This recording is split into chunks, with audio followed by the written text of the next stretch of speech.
In the Gospel according to Matthew, Jesus is portrayed as the Messiah. Throughout the Old Testament,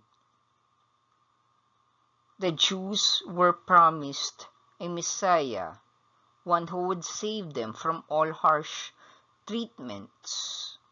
Matthew was convinced that this Messiah can be found in Jesus. What were the signs that indeed Jesus was the promised one in the Old Testament? First, Matthew listed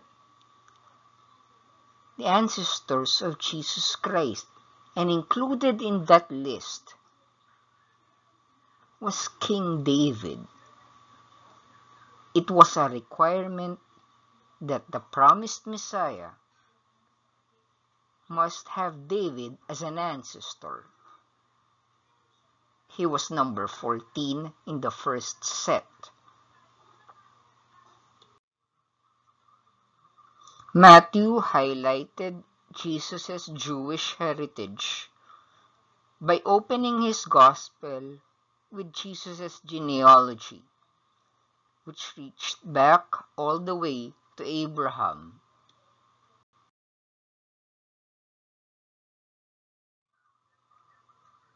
The second sign that Jesus was indeed the fulfillment of the messianic promise.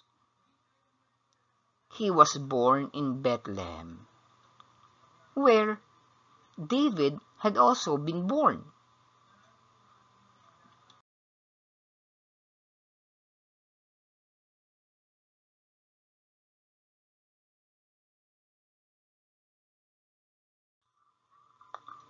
Third sign, because Jesus Christ was a descendant of David, he indeed can claim that he was a king of the Jews.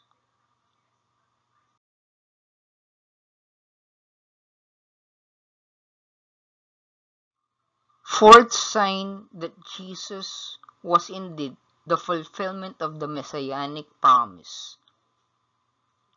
When he entered Jerusalem for the last time, he was called the Son of David. Kapag Palm Sunday, mayroong mga batang angels who are singing Hosanna sa anak ni David.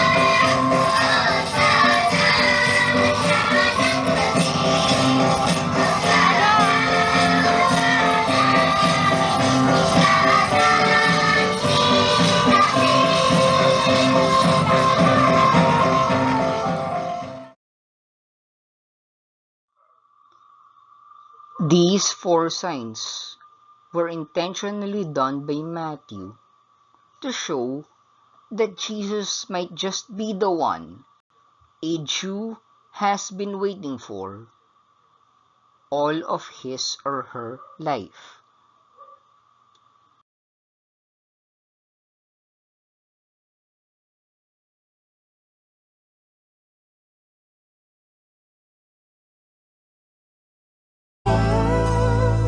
Something's telling me it might be you.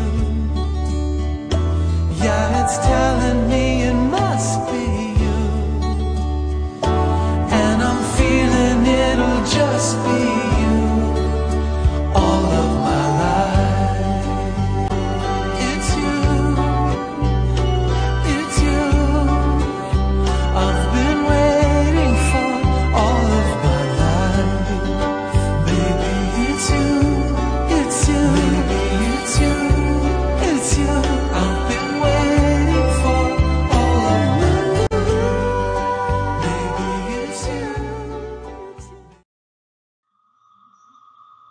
Ang nais ni Matthew, ang bumasa sa account niya ay ang mga Hudyo. Ang symbol ni Matthew ay man or angel. Kaya nga ang unang-unang bahagi ng Gospel according to Matthew ay ang listahan ng kanyang mga ninuno. Let us now pray in the name of the Father, and of the Son, and of the Holy Spirit. Amen. I read in the New Testament, to earth Jesus was sent. May every person believe him, welcome, accept, and repent. Amen. In the name of the Father, and of the Son, and of the Holy Spirit. Amen.